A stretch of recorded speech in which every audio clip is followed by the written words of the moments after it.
Welcome back, ladies and gentlemen, to another edition of Dark Powerrr, where we cover everything that happens on AEW Dark and MLW Fusion. Now, we did have a couple weeks ago, there was an announcement from David Marvez, the owner of the United Wrestling Network, David Marquez, that within a few weeks we would be getting some kind of news about what's going to be happening with UWN Primetime Live. As of yet, we have not gotten that new update.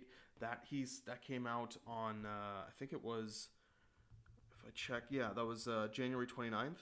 And today's February 18th, and we haven't gotten any news yet. But hopefully we will get something soon. I know that there are some people out there who are interested in the return of UWN Primetime Live. I thought they were doing something really interesting, really novel with that program, and I'm interested to see whether or not they bring it back, how they bring it back, whether or not there's going to be, now that this forbidden door has been kicked open, whether the NWA and UWN will be involved. We've seen their people on AEW Dark before, and we've seen AEW people on UWN Primetime Live before.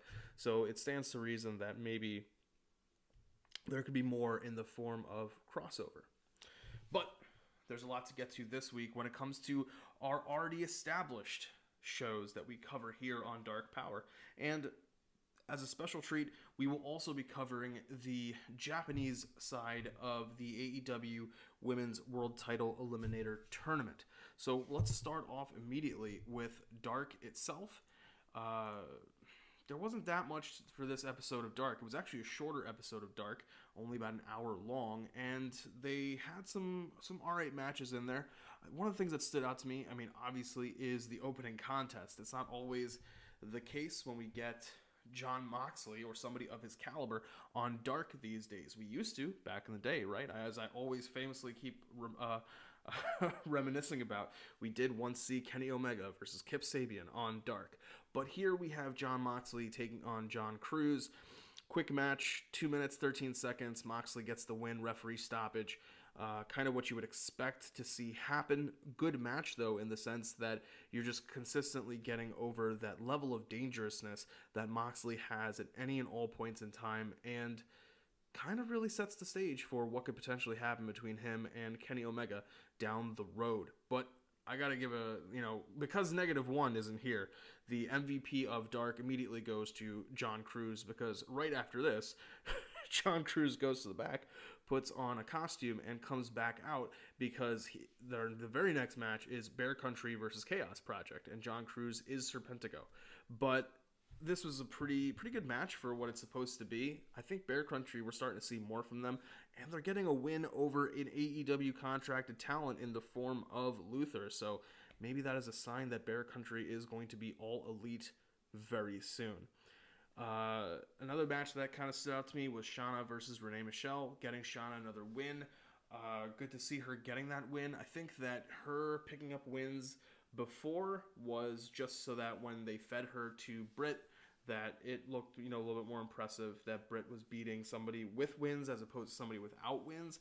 I don't know if there is a plan really for Shauna going forward. She's not part of the Eliminator Tournament, I don't think. So on the American side, so I'm interested to see what exactly is going to be the situation going forward with her. She is an AEW contracted talent, if I remember correctly. But speaking of contracted talents, the two matches that were very short but got the point across was the Jurassic Express match against Baron Black and John Skyler. 49 seconds. I had to check the time because I was like, wow, this is really super short. But those 49 seconds, they did a lot. And you can tell that Jurassic Express is ready for a showdown with FTR down the road. Another one was the Ty Conti defeating Vert Vixen. Vert Vixen, who has appeared on True Heel Heat, which was awesome. Appreciate that from her. And our ability to reach out to talent. But this match with Ty Conti, keeping Ty's momentum going forward as Ty looks forward to her Eliminator Tournament match down the road. Eddie Kingston versus Aaron Solo. I really, really liked this match. This was a hard-hitting match. And I think it's kind of the story of Eddie Kingston, right? Like, it's hard-hitting, physical, dominant performances, but you can see where Eddie Kingston is somebody who, as much as he takes, he gives. Because this is a match that also highlighted Aaron Solo's ability. And it's a true clash of styles because you have Solo, who is lighter weight and has the ability to be mobile, but can be a good striker, versus Eddie Kingston, who is that striker, brawler, heavyweight kind of guy. And it's a good clash of styles. Probably the number one match that you should check out if you get a chance to watch anything from Dark this week. But if you don't, and it's because you were watching the Japanese women on the Women's World Title Eliminator Tournament, I would not hold it against you. These 4 matches were incredible. They were very, very good. And not only do they show what the gap is, in a sense, between Japanese wrestlers and American wrestlers, it shows you what the AEW women's division can be if we had fewer travel restrictions. Now, I'm not saying that these women would be signed. I know that some of them are people who have been involved with AEW in the past, but we know that we would at least be having more appearances on Dynamite. And that's not to take anything really away from the women that are currently on the roster. It's just that when you have women who are more seasoned and you have women who have just a different kind of style, when that style is presented and it clashes properly, you have beautiful chaos. And I would be very interested to see somebody like Britt Baker, who has an American Western style of wrestling, versus somebody like, say, Yuka Sakazaki or Mei Suruga or even Aja Kong. That would be an interesting match just because of Britt Baker's ability to play to crowds versus some of the Japanese women's pure wrestling acumen. So let's get straight into the matches. We had Yuka Sakazaki defeating Mei Suruga. This was a really good one. I like this one a lot. There was some good moments throughout the match, character work wise. Yuka picking up the win. I kind of had a feeling she was going to get the win. She is somebody who has been in AEW before, and I saw her live at Revolution, and she has been on multiple Dynamites in the past. So good for her that she picks up the win and proceeds forward. She's going to be going up against Emi Sakura, who defeated Veni in this match, the second match. And to me, this match was the match of the night. It's also the longest match on the card. But this just felt really, it had a certain, I don't know, it had a level of gravitas to it. It had a, I don't want to use the term of fighting spirit, but it had just something about it that really appealed to me. I think it was the false finishes were well done. The playing to the crowd, or at least the camera that you would want to say it, was well done. All of that was there, and this had kind of just standout moments. And I got to chalk that up to Emi Sakura. She is incredible in the ring. She's trained, as they talk about on commentary, she's trained a lot of women in the past, including Riho, including Hikaru Shida. Veni, they are also very good. They are going to, I think, be really, really interesting if they are able to come over to an American audience and be in front of a Western crowd. They are somebody, Veni is somebody who I would be highly interested in seeing if they're able to bring them over. Also, because she is my apologies, Veni is already making history just by being the first openly trans wrestler from Japan. So the first openly trans female wrestler from Japan. They are groundbreaking in and of itself, and the ability for somebody like Kenny to book them properly, I think that'd be really cool to see. Next, we had Ryo Mizunami versus Maki Ito. This was kind of an upset in a way. Kind of thought that Maki Ito, after everything that happened with, I'm going to chalk it up to this being taped before Cornette's Twitter rant or whatever. I think it was on Twitter. Maybe he did something on his YouTube show. I don't know. I don't really pay attention to it that much, but a lot of people thought that Maki Ito would be going far because of it. I'm going to assume that this was taped before that. But the deity of shit, so to speak, is in this match. She does very well for herself. This is another person I'm hoping to see on AEW television. And the story, I didn't know that much about her. And Excalibur did a pretty good job of telling the backstory of her. that she is a former or current pop singer who also wrestles. And it's just interesting it's interesting when you think about all the different things that people can do that you don't always realize help them in wrestling. So for example, Brandy Rhodes is a former figure skater. Now, whether or not Brandy Rhodes is a good wrestler or not, she does have something that brings her to the dance, so to speak, because of her former figure skating background. There's certain abilities to train. There's certain footwork that you need to have when you're figure skating that translates to wrestling. There's certain abilities, like if you're going to do spins or flips or whatever the case may be, that you do in figure skating. Hikaru Shida is a former actress who acted in a movie about wrestling, and because of the training that she went through in order to properly pull off being a wrestler as an actress, she found a love of wrestling, and that translates incredibly well when it comes to playing to a crowd, when it comes to connecting with an audience, when it comes to charisma. For somebody like Maki Ito, pop music, if you're singing in front of crowds, that automatically has the ability to help you when it comes to nerves, when it comes to stage fright. Also, if you have to do dance routines and things like that, you have incredible footwork. So she has a lot going for her. I'm interested to see more from her, and I'm a little sad that she didn't make it further just because of the amount of steam that would have risen out of Jim Cornette's head and ears. But finally, in the main event, we had Aja Kong taking on Rin Katakura. I think I'm pronouncing that one correctly. Aja Kong, very, very kind of famous talent in Japan. From what I understand, famous similar to Emi Sakura. She has a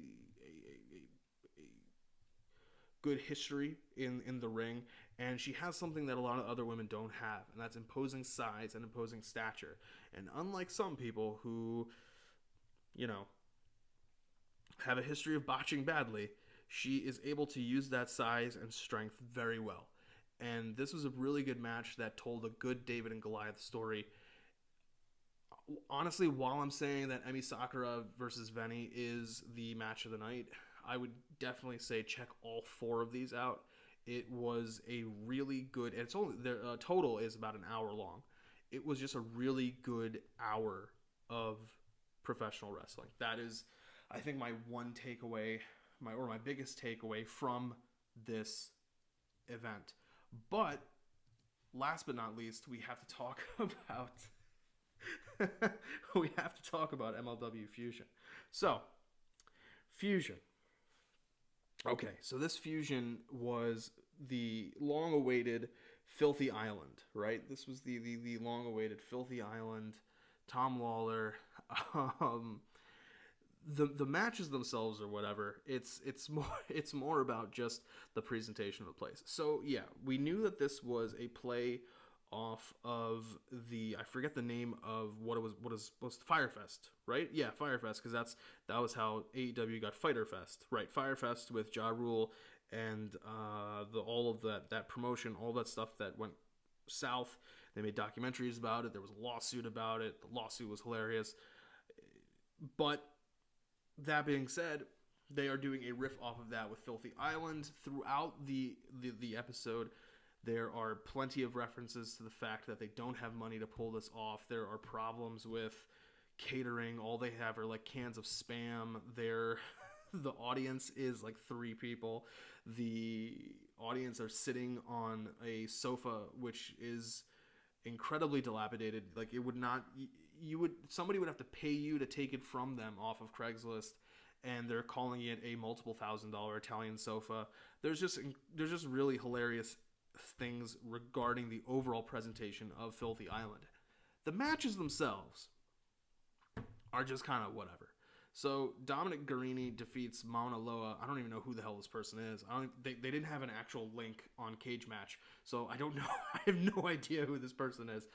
But quick match, 39 seconds. Kevin Koo, I'm just going to run through the matches first, and then we'll kind of talk about the overall, everything that kind of happened. Kevin Koo defeats Zenshi, 4 minutes, 59 seconds. Pretty good. Mil Muertes ends up defeating Savio Vega in the Aztec Jungle fight, and Rocky Romero defeats Gringo Loco, 8 minutes, 50 seconds. And then Low-Ki defeats King Mo. Okay, so Where to begin?